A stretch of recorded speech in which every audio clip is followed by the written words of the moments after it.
Imagine a forgotten human colony on a distant planet sending a desperate distress signal through the void of space. A team of scientists arrives to find themselves in a fierce battle with a ruthless alien empire. Can the union of ancient wisdom and cutting-edge technology save them from annihilation?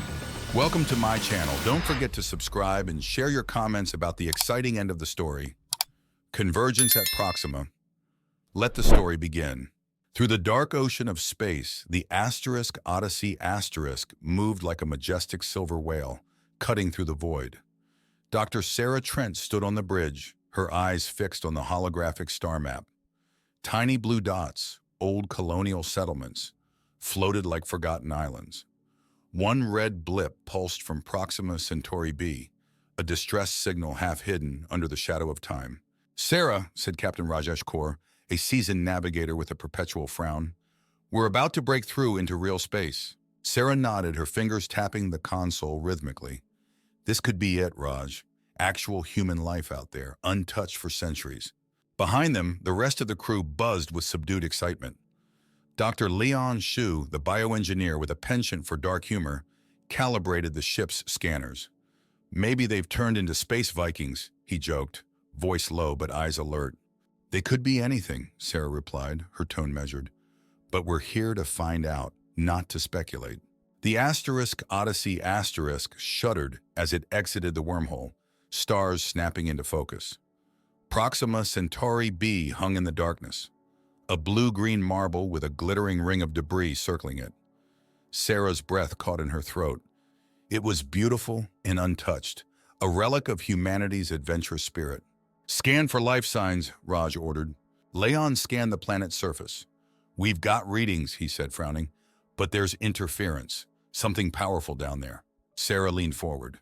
"Let's get a team ready. We're going down." An hour later, they were suited up and in the drop shuttle, descending through the clouds. The landscape below revealed itself in brief, breathtaking flashes. Dense forests, rolling hills, and the ruins of a city entwined in green. Nature had reclaimed its ground, but there were signs of habitation, new structures, and strange energy fields. They landed near the outskirts of the city, the air thick with the scent of earth and unfamiliar flora. Stepping out of the shuttle, Sarah felt the weight of history pressing on her. It was as if the planet held its breath, waiting. A figure emerged from the undergrowth, lean and wary, with dark eyes scanning the newcomers. "Identify yourselves," the figure called, voice carrying the accent of ancient Earth, yet tinged with something else. "Dr. Sarah Trent of the Odyssey, she replied, taking a step forward. "We're here to respond to a distress signal." "Who are you?" The figure stepped into the light, revealing a young man with strange tattoos that glowed faintly. "Kato Daira, welcome to New Horizon," he said with a mixture of relief and suspicion. "This way." They followed Kato through winding paths until the settlement came into view. It wasn't just surviving, it was thriving. Hybrid structures combined old Earth architecture with something organic and fluid, radiating soft light. Inside a central hall, the colony's leader Mara awaited them. Middle-aged and fierce, she had an aura of command. "You came," she said simply. "We did," Sarah replied. "What happened here?" Mara gestured for them to sit. "We were attacked. Aliens, ruthless, calling themselves the Vraks. We've managed to hold them off, but barely." Sarah exchanged glances with Raj and Leon. The name Vraks wasn't in any of their records. "How did you survive?" Mara's eyes glinted with pride. "We adapted. We merged our knowledge with the world around us. We created something new." In the next room, Sarah saw children learning to operate devices she didn't recognize, but which felt startlingly familiar. The integration of human ingenuity with Proxima's unique resources was evident everywhere. Kato spoke up. "And now you're here. Maybe together we stand a chance against them." Before Sarah could respond, alarms blared. Mara's face hardened. "They found us," she said, rising. "The Vraks are here." Sarah felt the weight of their predicament settling heavily. "We'll help," she said firmly. Raj and Leon nodded in agreement. "Let's see what we're up against." As they rushed outside, the sky above darkened. Alien ships, sleek and ominous, descended like predatory birds. The battle for New Horizon had begun. The sound of explosions filled the air as Sarah, Raj, Leon, and Cato ran back to the makeshift fortifications. The settlers of New Horizon moved with a practiced efficiency, readying their defenses with a calm urgency that spoke of experience. "Mara, what's the situation?" Sarah called out, her heart pounding. "The Vraks have deployed ground troops," Mara responded, her eyes scanning the horizon, "and their aerial units are targeting our power grids." Cato pulled out a small device, a mix of plant fiber and metal glowing softly. "These emitters can disrupt their targeting systems. We need to place them at key positions." Raj took a deep breath, his military training kicking in. "We'll split up. Sarah and I will handle the north side. Leon, you go with Cato to the south." Leon grinned, adjusting his scanner. "Happy to play the decoy," he said, giving a mock salute. Sarah and Raj moved quickly through the narrow paths, the alien ships casting shadows above them. The smell of ionized air and burnt foliage filled their senses. They reached a strategic point, a high ridge overlooking the colony. "This is it," Raj said, placing the emitter on the ground. "Let's hope these work." Sarah couldn't help but scrutinize the device. "Such an interesting mix of tech and biology," she murmured, admiring the delicate integration. Suddenly, a Vrax ground unit burst from the foliage, its exoskeleton gleaming in the dim light. Raj raised his weapon, firing quick, precise shots. The creature fell, but more were closing in.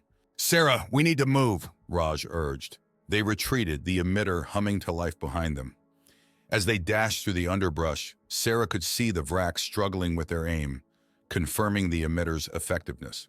Meanwhile, on the south side, Leon and Cato were setting up their emitter near a dense cluster of trees. Leon shook his head, eyes wide as he examined the structures. "I've never seen anything like this," Cato nodded. "We've had to innovate. The planet provides, if you know how to ask." Before Leon could probe further, a squad of Vrax approached, their movements sharp and precise. Cato activated the emitter, causing confusion among the invaders. Leon took the opportunity to fire volleys, driving them back. "We need to fall back to the main defenses," Cato said, urgency in his tone. As they regrouped with Sarah and Raj, Mara joined them, her expression grim. "We've bought some time, but they'll adapt. We must use this window to plan our next move." Raj looked at the damaged supercarrier in the distance. "The Odyssey is our best shot. If we can repair it and integrate your technology, we'll have a fighting chance." Mara considered this. "Our tech is symbiotic. It requires a connection to the planet. But if we can create a hybrid system, maybe it could work." Cato's eyes lit up with determination. "I can help with that. We've been working on portable adaptations." As night fell, the team gathered in the central hall, maps and schematics spread before them. Sarah felt the weight of responsibility heavy on her shoulders.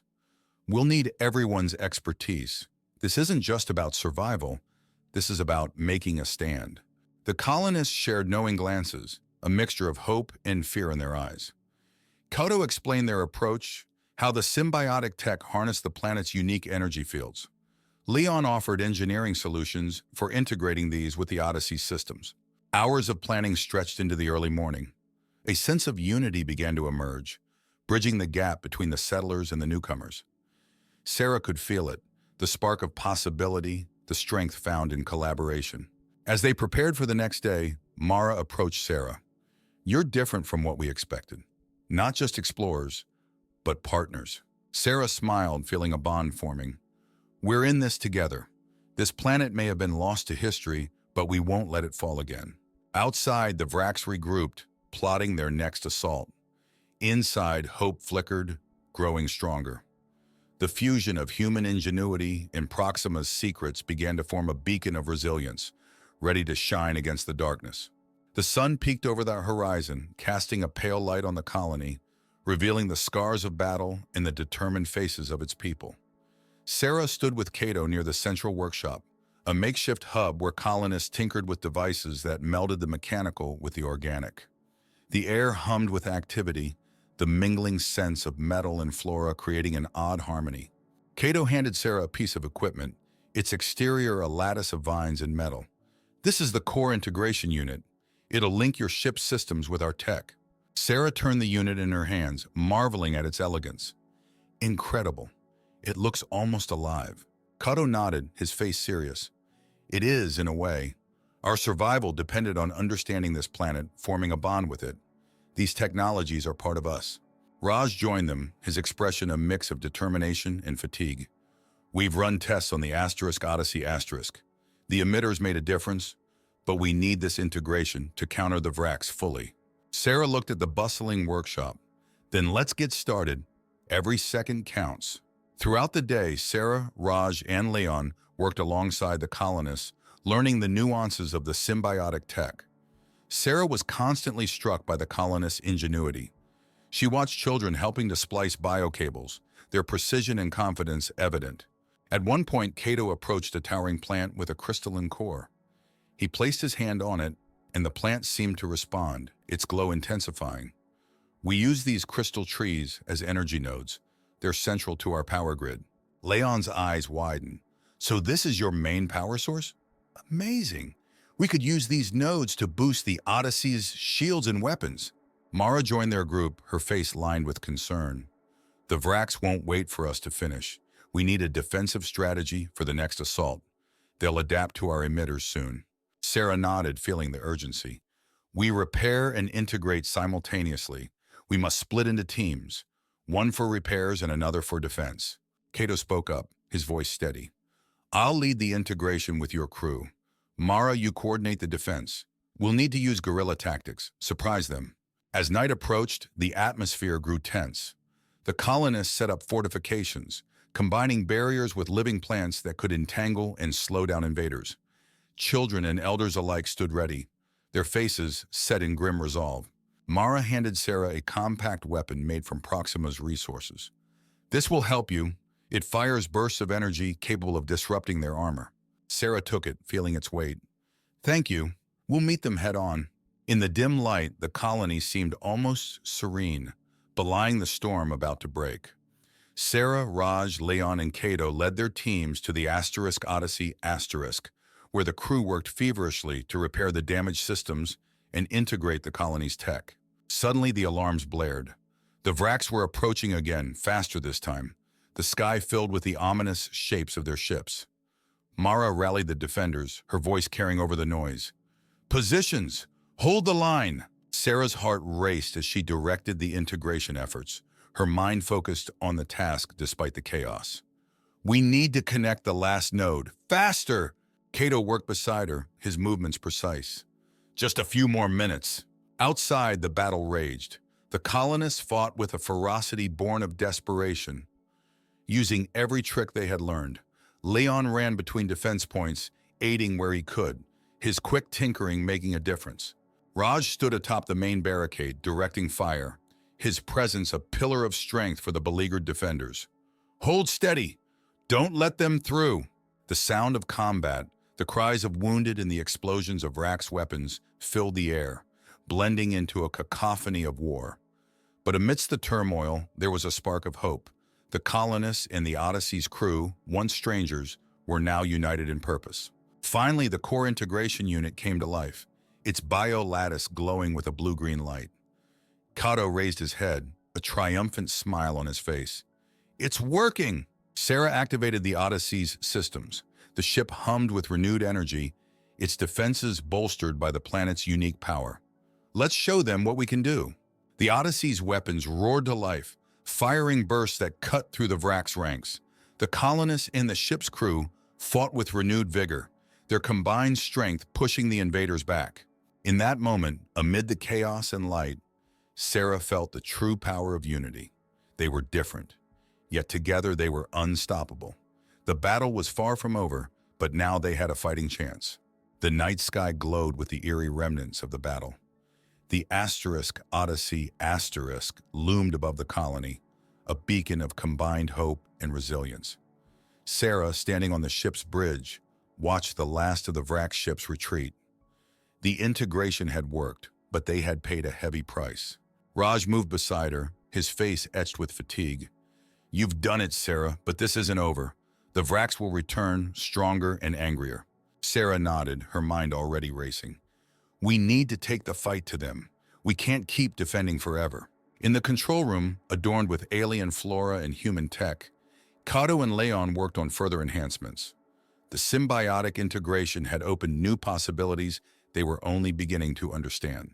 Leon turned to Kato, his eyes wide with curiosity. These power surges we've been seeing, can we channel them into a directed energy weapon? Kato nodded, his mind quick to grasp the idea. We can, but we'll need the crystal tree's energy. It's symbiotic. We draw from the planet and the planet draws back. Mara entered, her face lined with concern. We need to decide now. Our scouts report Vrak's movements. They're regrouping. Sarah addressed her team, her voice steady. We're going to attack. Hit them before they hit us. Mara, your people know this terrain. I need you to guide us. Mara's eyes flashed with determination. We'll lead you through the shadow grove. It will mask our approach.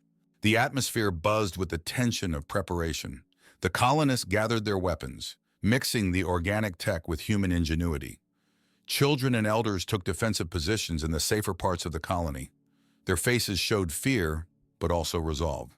An hour later, Sarah, Raj, Leon, and Kato led a select team into the dense shadow grove. The trees towered over them, their thick branches blocking out the stars. Strange, bioluminescent plants lit their way, casting ghostly glows. As they moved deeper, the forest seemed to whisper around them. Sarah felt the presence of ancient intelligence, as if the planet itself was watching. It was both comforting and unsettling. Mara moved silently beside her, her steps sure and steady. When we reach the nexus, the planet's energy will peak. We can harness it for the attack. Raj readied his weapon, eyes scanning the surroundings. Stay alert. The Vraks won't expect us, but they're not fools. The team reached a clearing where the ground pulsed with an eerie, soft light. At the center stood an ancient, massive tree, its trunk embedded with glowing crystals. This is it, Kato whispered, awe in his voice. The heart of Proxima. They quickly set up the makeshift weapon, connecting it to the tree's energy. Leon's hands moved deftly, configuring the systems. Almost there, he muttered. Suddenly, the forest around them stirred. Sarah raised her hand, signaling silence. The ground vibrated slightly. The Vraks were near. We need to hurry, Mara warned, her eyes scanning the tree line. Kato placed his hand on the heart of Proxima, and the tree responded, its energy surging into the weapon. The device hummed to life, glowing with a blinding light. We're ready, he said. Sarah looked at her team, their faces lit with determination. Fire! A concentrated beam of energy shot from the weapon, tearing through the forest and impacting the distant Vraks encampment. The ground shook, and a moment of pure silence followed. Then an explosion lit the sky. The team watched as the Vraks fleet faltered, their lines broken. The weapon had worked, the alien technology meshing perfectly with human innovation. However, the victory was met with a new kind of unease. The heart of Proxima pulsed erratically, the strain evident. Kato stepped back, concern in his eyes. We've drawn too much. The planet needs time to recover. Mara turned to Sarah. We've hurt them, but they'll come back. We need to defend and let the planet regain its strength. Sarah nodded, understanding the delicate balance they had to maintain. We use this time to prepare, strengthen the defenses, and find other methods to harness the energy. As they made their way back to the colony, the weight of their victory mingled with the reality of their situation. They had dealt a blow to the Vraks, but the struggle was far from over. The colony, bathed in the soft glow of bioluminescence, waited for them. The unity of man and nature had won the first battle, but the war for Proxima's future had just begun. Dawn broke over the horizon, casting a golden light across New Horizon. The colony lay quiet, but there was an air of urgency in the crisp morning air. Sarah stood in the central hall, surrounded by a mix of Odyssey crew members and colonists, each face reflecting determination and exhaustion. Sarah addressed the group, her voice steady. Yesterday's victory was crucial, but the Vraks will be back. We need to use this time wisely. Leon stepped forward, holding a device made from Odyssey parts and crystal tech. We can enhance our defenses using their own energy. It's risky, but it could buy us more time. Mara nodded, her gaze sharp. We need to expand the crystal network. It will strengthen our hold on the valley. Kato and a group of colonists began to gather supplies for the network expansion. We'll need to plant new crystal seeds in strategic areas, he explained. It will take time to grow, but the planet is on our side. Sarah watched as everyone dispersed to their tasks, each person a crucial part of the puzzle. Raj stood by her, his posture relaxed but his eyes alert. "You've done good, Sarah," he said quietly. "But what's our long-term plan?" Sarah sighed, glancing at the distant hills. "We need allies, other colonies or even other species who might oppose the Vrax. We can't win this alone." Raj nodded. "First, we secure this place, then we think bigger." Throughout the day, the colonists and the Odyssey crew worked side by side. Children carried messages, elders tended to the wounded, and the able-bodied reinforced defenses and planted new crystal nodes. Sarah marveled at the blend of cultures and technologies. Out by the fields, Cato stood with his hands in the earth, nurturing a crystal seedling. Beside him, Leon calibrated sensors and energy conduits.